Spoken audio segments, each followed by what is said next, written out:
Hello, dear friends. In today's class, we will study about the land resources and agriculture development.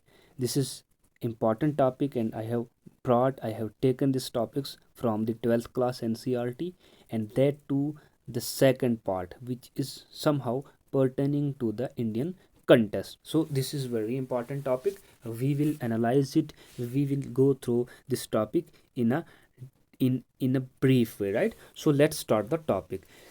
Land resource and agriculture development की अगर हम बात करें तो इसको जो है हम इसको लैंड रिसोर्सेज के हिसाब से और डेवलपमेंट एग्रीकल्चर डेवलपमेंट के हिसाब से हम देखते हैं। सबसे पहले हम लैंड रिसोर्सेज इन इंडिया देखो। फर्स्ट वी शुड नो कि what actually the resources. Resource का मतलब क्या होता है कि anythings which satisfy a wants, human wants actually, ठीक। कोई भी चीज़ जो आपकी वांट्स को, जो आपकी नीड को जो है पूरा करे, जिसे हम यूज़ कर पाएँ so that we can get some satisfaction, right. तो उसे हम क्या बोलते हैं? रिसोर्स बोलते हैं। अब रिसोर्स लैंड जो है itself is a resource. तो लैंड रिसोर्स के बारे में हमने पढ़ना है and that too in the context of India. तो let's start the topic.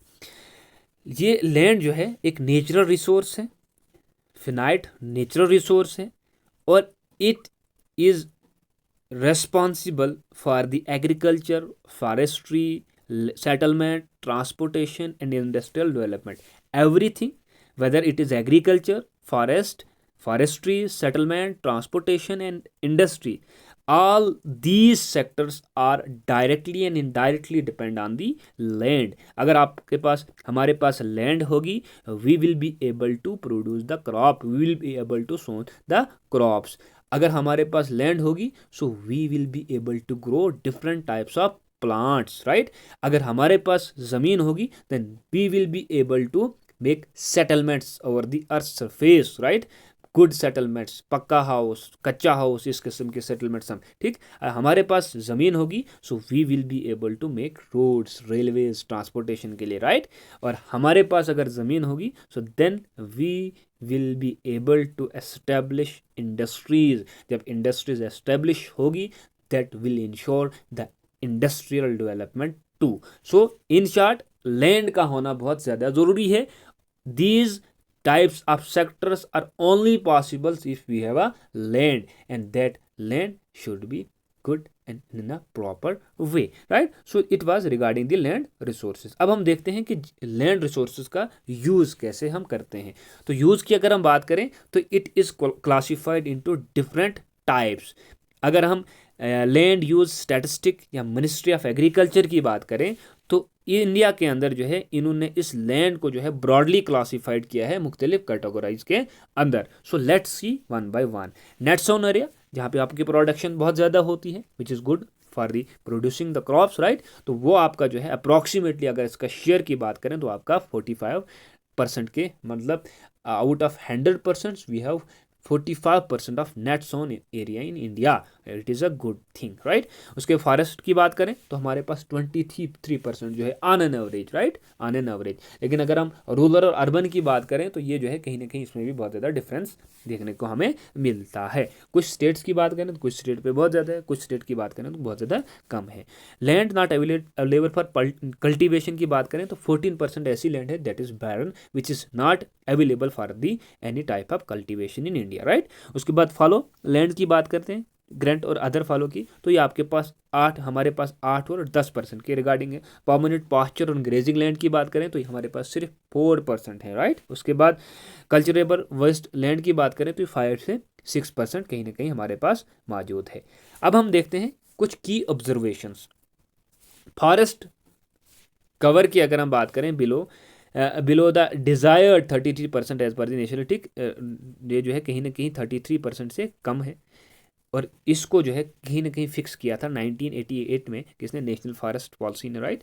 Land under non agriculture use is increasing due to urbanisation infrastructure development. ये this is the key observation regarding this land utilisation in India. अगर हम देखें तो forest भी कहीं ना कहीं हमारे पास कम है, और उसके साथ साथ जो non agriculture use, right, agriculture की जो लैंड है उसको जो है नॉन एग्रीकल्चर के लिए जो है यूज हो रहा है। हम जो है कर रहे हैं। फॉर एग्जांपल अर्बनाइजेशन के लिए, इंफ्रास्ट्रक्चर के लिए जो है मुख्तलिफ़ किस्म की बिल्डिंग्स वगैरह बनानी है, लोग जो है सेटल हो रहे हैं अर्बन एरियाज़ में, तो उनके लिए घर बनाने के लिए, सेटलमेंट बनाने के लिए इसका यूज़ हो रहा है। तो ये भी कहीं ना कहीं जो है this is not a good sign, right. अब हम agriculture land use in India को इन डिटेल में देखेंगे, राइट। नेट सोन एरिया की बात करते हैं तो this region we mostly find in Punjab, Haryana, Uttar Pradesh, right. Why? Because due to the flat topography and irrigation facilities which is available here in this type of states in India, right. ये ज़्यादातर net sown area कहाँ पे कम है? अरुणाचल प्रदेश के अंदर, मिजोरम, इंडोमान निकोबार। क्यों? क्योंकि due to the hilly terrain which is present in this type of states, और डेंस फॉरेस्ट भी यहाँ पे हमें देखने को मिलता है। दूसरा जो है क्रॉपिंग इंटेंसिटी की बात करते हैं, जो ratio of gross cropped area जो है to the net sown area, जिसे हम क्या बोलते हैं, और ये भी हमें ज़्यादा देखने को कहाँ मिलता है कि फॉर एग्जाम्पल कि कौन सा एरिया जो है नेट सोन एरिया जो है ज़्यादातर है, और कौन सी क्रॉप जो है रेशो के हिसाब से हम इसे देखते हैं, राइट। पंजाब, वेस्ट बंगाल इंडिकेट जो है multiple cropping due to the irrigation. अब इस नेट सोन एरिया में जो है हम मुख्तलिफ किस्म की क्रॉप को जो है उगा सकते हैं, वो डिपेंड करता है वहाँ की फैसिलिटीज़ पे, मैकेनिज्म पे, राइट, इरीगेशन फैसिलिटीज़ पे, इन सब पे जो है डिपेंड करता है। ये सब चीज़ें हमें ज़्यादा देखने को कहाँ मिलती है? वेस्ट बंगाल और पंजाब के अंदर, राइट। अब हम अगले टॉपिक पे आते हैं, that is major crops in India. India की बात करें हम तो India grow varieties of foods, right, commercial horticulture crops जो हैं। Why? Because we have a different climatic condition here in India. In short, we can say climate, due to the climatic diversity in India, we can produce different sort of variety of foods, whether it is commercial, horticulture, etc. Right? So let's see one by one. Cereals की बात करें हम तो इसमें आपका rice, wheat, मेज और millets आता है। कंडीशन रिक्वायर्ड, आपकी मानसून टोटली जो है कहीं ना कहीं ये पे जो है मोरलेस आपके मानसून पे डिपेंड करते हैं, इरिगेशन फैसिलिटीज़ पे डिपेंड करते हैं, राइट। तो मेजर प्रोड्यूसिंग स्टेट की हम बात करें जो इनके राइस, व्हीट है, आपका पंजाब है, यूपी है, बिहार है, एमपी है। पल्सेस के बारे में बात करें जिसमें जो है टाइप्स जो है ग्राम, फ्लोर, मूंग वगैरह, तो यहाँ पे जो है कंडीशन लो रेनफॉल होनी चाहिए, लेस फर्टाइल, वो भी चलेगा। और ये चीज़ें हमें किस स्टेट में देखने को मिलती है? महाराष्ट्र, एमपी और गुजरात के अंदर। ऑयल सीड की बात करें जिसमें ग्राउंड नट आता है आपका, मस्टर्ड, सोयाबीन वगैरह, तो ये जो है ड्राई से semi arid condition it required, ठीक है। और ये किस स्टेट में हमें देखने को मिलता है? गुजरात, राजस्थान और एमपी के अंदर।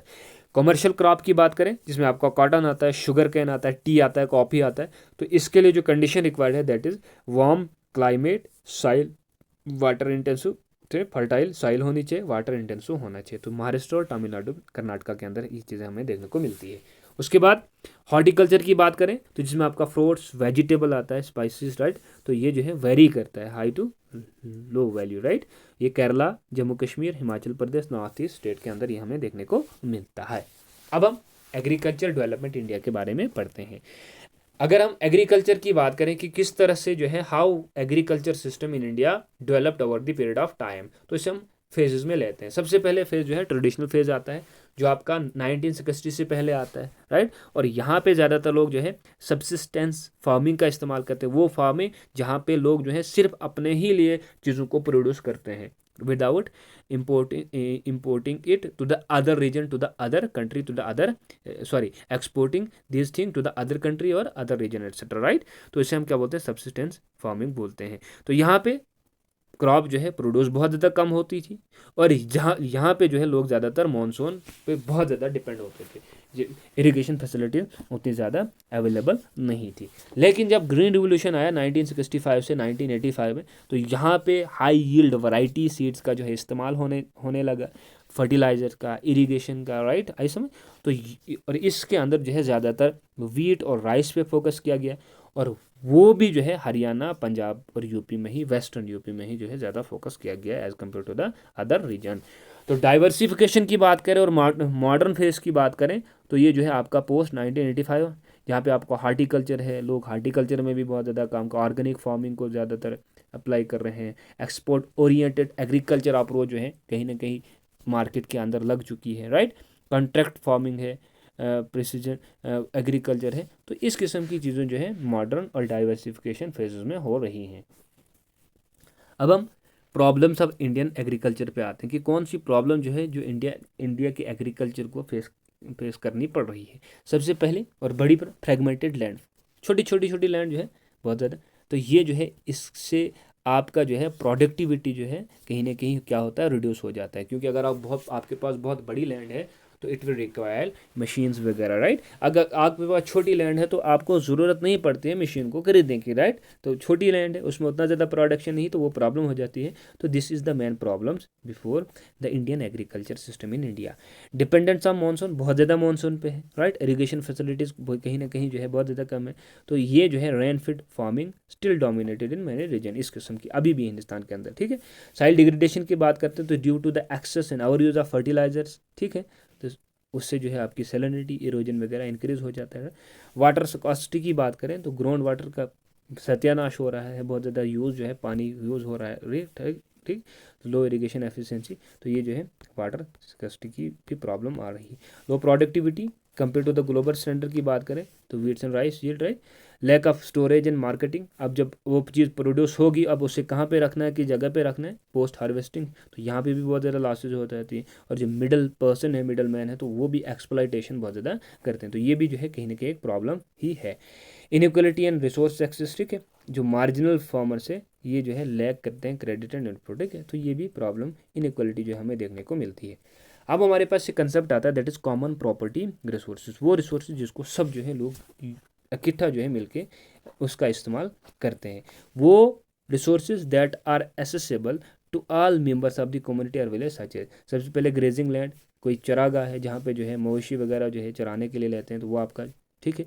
कम्युनिटी फॉरेस्ट है, फॉरेस्ट वो सबका होता है, we have to protect that and किस तरह से उसको चलाना है, तो ये भी सीखन। विलेज पॉन्ड्स एंड टैंक्स की बात करें, यहाँ पे सब जा सकते हैं, राइट। पॉन्ड पे, टैंक पे पानी लाने के लिए देयर इज़ नो रिस्ट्रिक्शन ऐसा है। रिवर एंड वेल्स की बात करें, जो रिवर वगैरह, तो यहाँ पे भी जो है सब जा सकते हैं, वेल्स पे सब जा सकते हैं। अब importance of common property resource की बात करते हैं, तो ये सबके लाइवलीहुड फॉर जो रूरल पुअर हैं उनके लिए जो है बहुत ज़्यादा क्रूशल है। स्पेशली वो लोग जो लैंडलेस पीपल हैं, ये जो है क्या है कि source of fodder, fuel wood, water और माइनर फॉरेस्ट प्रोड्यूस जो है प्रोवाइड करता है लोगों को, राइट। अगर हम थ्रेट्स की बात करें तो इस टॉपिक पे जो है किसकी थ्रेट है, मतलब कॉमन रिसोर्स प्रॉपर्टी रिसोर्स पे अगर थ्रेट है, खतरा है, तो वो किसका है। इनकरेजमेंट बाय प्राइवेट पार्टीज कर सकती हैं, right. Degradation due to the over use, अगर हम बहुत ज़्यादा यूज़ करें तो उससे जो है डिग्रेडेड हो जाएगी वो साइल और वो ख़त्म हो जाएगी। Poor management by local institution, right. So this were the threats.